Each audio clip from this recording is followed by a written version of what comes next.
Buenas, soy Toitas, Death Battle, estoy con Luis. Está muy mimosa, así que va a estar pidiendo pibitos todo el rato. No os preocupéis. Sí. Bueno, pues por votación habéis dicho que va a ganar Sauron. Pero bastante ajustadito, bastante ajustadito. Yo quiero que gane el Lich, así que... Pero bueno, ¿qué queréis que os diga? Es que... No sé, es que no sé, gente. Este es un dato No sé. Vamos a darle.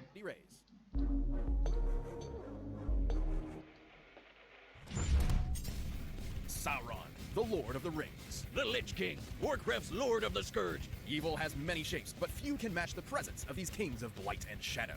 He's Wiz and I'm Boomstick. And it's our job to analyze their weapons, armor, and skills to find out who would win a death battle.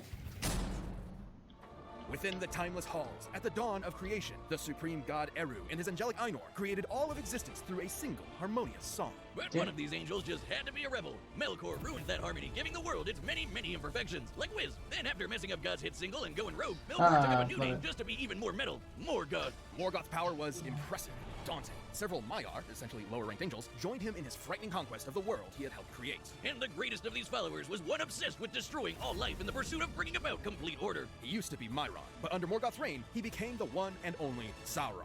As the bigwig of Morgoth's forces, Sauron spent thousands of years bringing Middle-earth to its knees. He's almost more a force of nature than anything else, able to create infernos, cause country-spanning earthquakes, and even absorb souls. And because he's a weird angel spirit man, he can morph his body around his own soul however he wants, or just shed it like... Y le ganó un pavo random cortándole el dedo. He has appeared as something akin to both man and elf, Tú digas. a werewolf once thought to be the greatest wolf of all, Sí, and bla even bla bla a bla. vampire. Oh man, Tumblr's gonna go nuts with that. Many of his greatest accomplishments are not due to his powerful magics and weaponry, but his inhuman cunning. Sauron is nothing less than a master of manipulation. He's like if Loki and Satan did a fusion dance. He loves to trick someone with illusions, shadow magic, or just by toying with their sad, predictable, pathetic human emotions. Like when he convinced Saruman to join the evil side, who was basically a super wizard specifically meant to lead the charge against Sauron. In some ways, Sauron is actually wiser than the master he served. In the most epic war to eclipse all other wars, humans, dwarves, elves, and more united to destroy Morgoth, casting what remained of Melkor into the void. But Sauron saw it coming and failed faster than me at a divorce hearing, just to show back up centuries later in the fiery pits of Mordor. There, the Dark Lord created a plan to conquer everything. He fooled the elven smiths into forging 19 rings of power and planted them among the leaders of elven, man, and dwarven kind, all controlled by another ring he made in secret. The one ring to rule them all, one ring to find them, one ring to bring them all, and in the darkness bind them. Oh god, that's so epic. Think him into poetry now. Forged in the fires of Mount Doom using part of Sauron's own soul, the one ring amplified his power and let him control the minds and actions of the other ring bearers. The 9 kings of men were especially vulnerable and saw themselves reduced to twisted wraiths bent to Sauron's whims. It wasn't any better for the less kingly humans, so much so that Sauron mind-controlled most of Numenor. We're talking about an island nation that could have had as many as 18 million people, and Sauron had them all at his creepy, pokey fingertips. This led to retaliation from Eru, who had hardly directly intervened ever before, even against Morgoth. Eru sank Numenor, while Sauron was still on it, but the Dark Lord's spirit persevered, indestructible even against the wrath of God. Sauron used the ring to build himself into one. It may have cost a lot of power. Ya han dado un poder. Sauron es inganable, por Dios. Ya está, ganó Sauron. GG, que lo que tú digas. Pero luego un pavo random le quita el anillo. Es que qué mierda está hecho, en serio. Por favor, Dios. He took a biblical event to the face and went right back on to being evil. And yet, putting so much power into one object did have drawbacks. Which hit back hard when Isildur subtracted a digit from his hand. The Warrior King did more than just cut off a finger. He took the ring and its power for himself. This act forced Sauron to retreat as a disembodied spirit, threatened by his own ¡Qué poder! ¡Me vuelve invisible! ¡Poder supremo!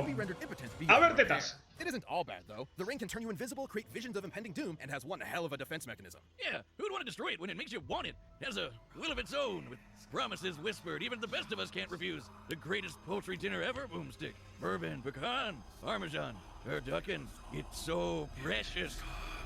What did you just do? What? It sounded delicious.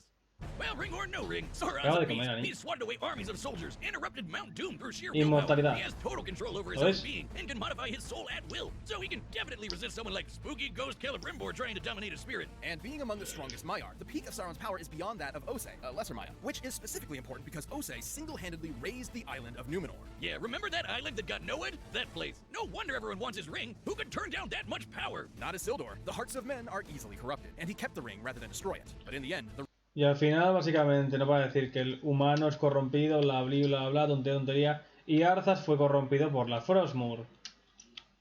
Ya está, es estúpido. Soy pelea más estúpida.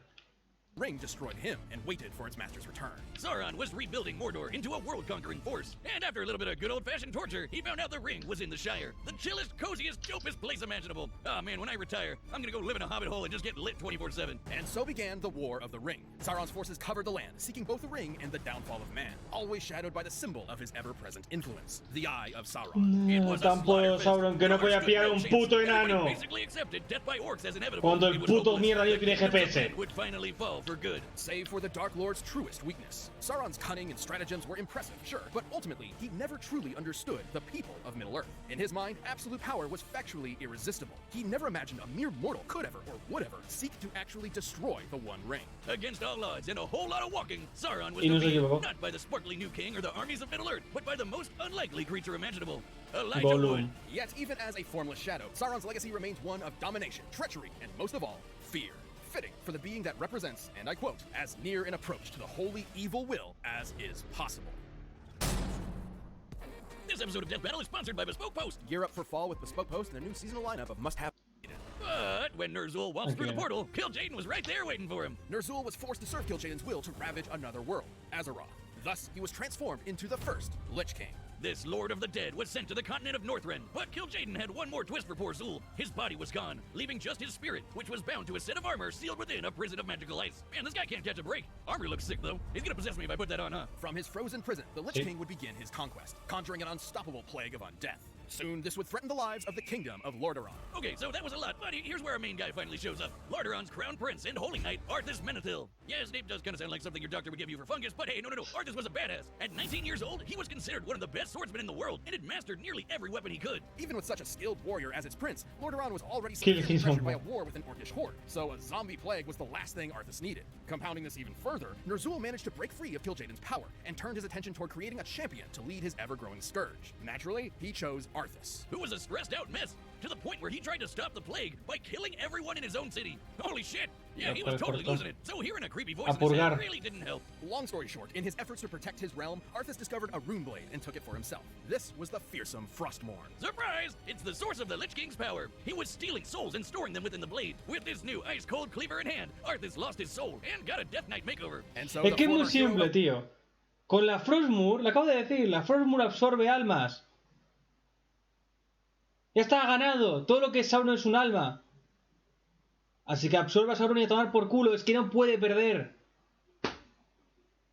Dios.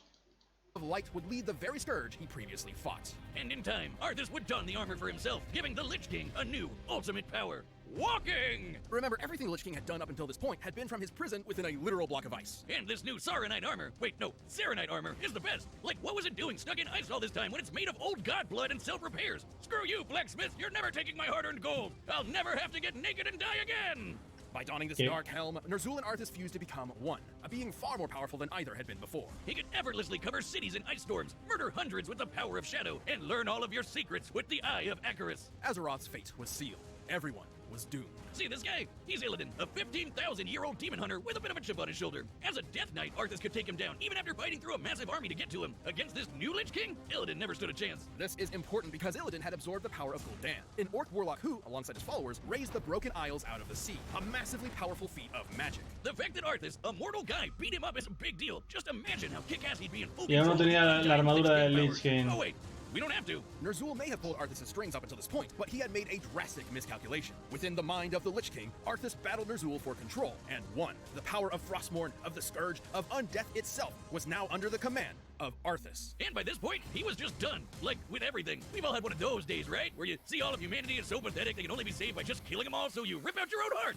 Yeah, relatable. Determined to end all life, Arthas led his scourge across Azeroth, spreading the plague to every corner of the world. He slaughtered every contender in his path, including legendary champions like this hero of the Horde, Dranosh Sarfang, who the Lich King bitch-slapped to death in one hit, then zombified to serve him instead. Man, that didn't go well. The Lich King seemed unstoppable. Only one thing could take him down. A 25-man raid team of the best nerds World of Warcraft servers had to offer. And that one guy who was just there because he was friends with somebody, but damn, he sucked. With these, heroes triumphant, the Paladin Tyrion shattered Frostmourne with an equally legendary blade, ending the Lich King's vile reign. But the Scourge doesn't work on Phantom Menace Battle Droid rules, so there must always be a Lich King to keep the relentless undead in check. Yet no Lich King before or since ever matched the terror and malice Arthas brought to Azeroth. Without a doubt, one of the most terrifying kings to ever conquer the world of Warcraft. This episode of A Death Metal is ver, sponsored by vamos la Shady batalla. Rays. Are you looking for an industry ¿Tú best por quién combination? votas, Camiriño? ¿Por Sauron o por el Lich King? Aunque no te has enterado de nada porque no sabes inglés. No sé. Quieras. ¿El de la izquierda o el de la derecha? ¿Azul o rojo?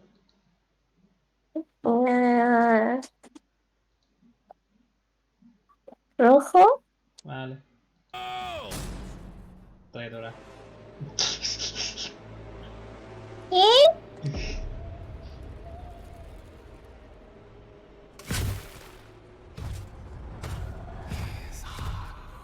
I shall claim what is mine.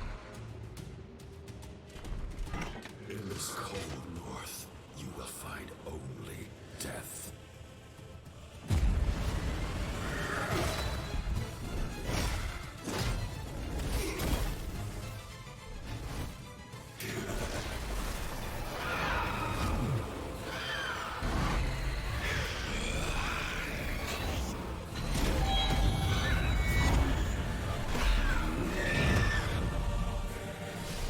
Ah, vale. ¡Bola de nieve! ¡Qué No furro! hay. ¡Y furro, no! ¡Navita!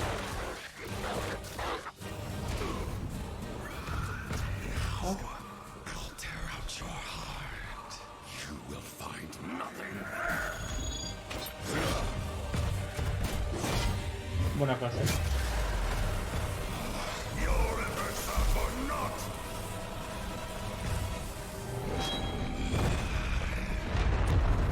O bueno. I see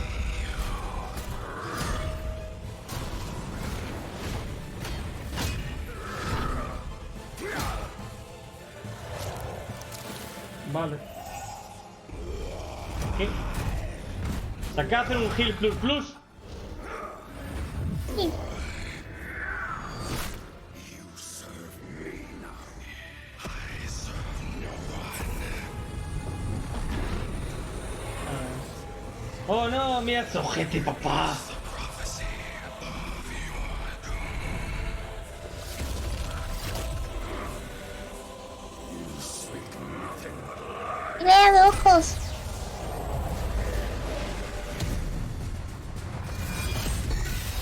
La acaba de arrancar. Acaba de romper la Frostmourne, ¿eh? Wow. Ya, me importa. there's no life in void. Only ¿Qué? ¿Que lo he dicho o no?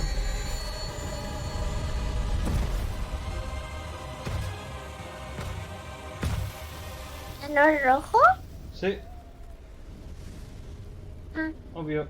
KO! Well, if he wasn't Estaba all hecho. powerful before, look out for supercharged Sauron now. Despite the Lich King's impressive power, Sauron's might was absolute. No. But not before he got the duel of his life in a crazy close bout. First up, both Dark Lords could counter pretty much any mind or soul-screwing powers, making a lot of their usual tricks way less noteworthy in this match. To be fair, the Lich King severely debilitated Sauron via his plague of undeath. Most physical bodies would not survive such a disease. So Sauron just got rid of his body. Who needs it? Especially when you can rebuild one or just start fighting as a ghost. Both things Sauron could do. After all, the plague is intended for organic mortal enemies and has never infected a spirit. Another smaller point for Sauron was his weakness. The Lich King was a clever bastard, but even with the Eye of Icarus, it would have been tough for him to decode and destroy the One Ring. Meanwhile, given enough power, Sauron would naturally end up destroying Frostmourne. He's kinda got a thing for breaking swords. So let's compare their power. While their highest limits are certainly nebulous, interestingly enough, some of the most impressive feats from both worlds involve lifting Es muy islands. simple, no puede perder, joder.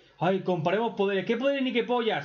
El puto Lich King tiene la habilidad de romper almas. La fuerza está más o menos nivelada, pero el hecho de que el Lich King con la Frostmourne robe almas hace que todo lo que tiene Sauron se vaya a la mierda. Oh, le hace la plaga y puede cambiar de cuerpo. Da igual, si le quita el alma no puede hacer nada.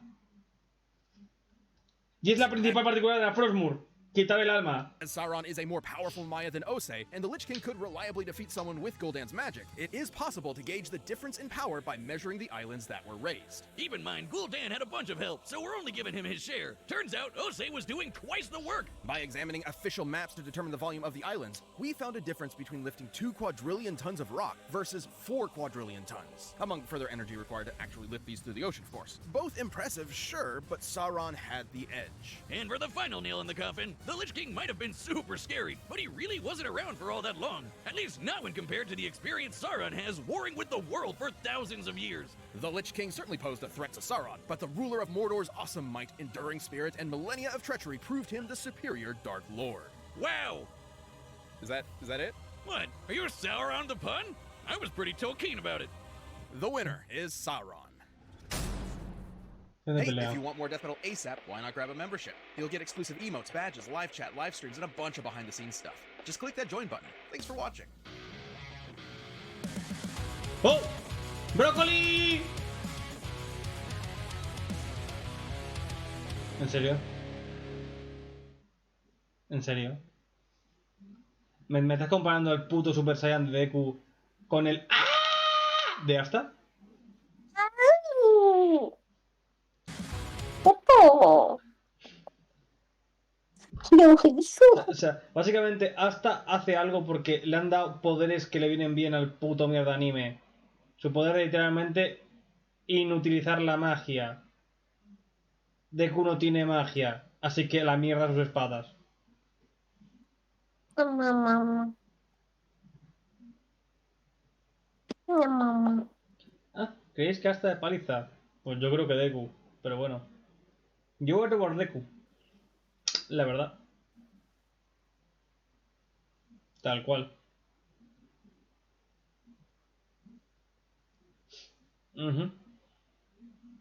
Y más tal y como hacen las Death Battles. Tal cual, voto por Deku. Pero bueno, pondré votación y voto por quién es. ¿Tú crees quién va a ganar? Sofía. Bueno, Sofía es su perrita.